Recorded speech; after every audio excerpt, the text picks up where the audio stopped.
Amo na lang ang akong pagkamanananggot, kaya ang akong customer daghan ang nagbagot-pot.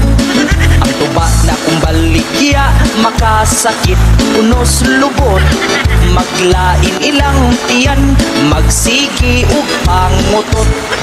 Ang tuba kong baligya laming imnon kung taghapon, saktuhan ang katamis, upload dili aslong.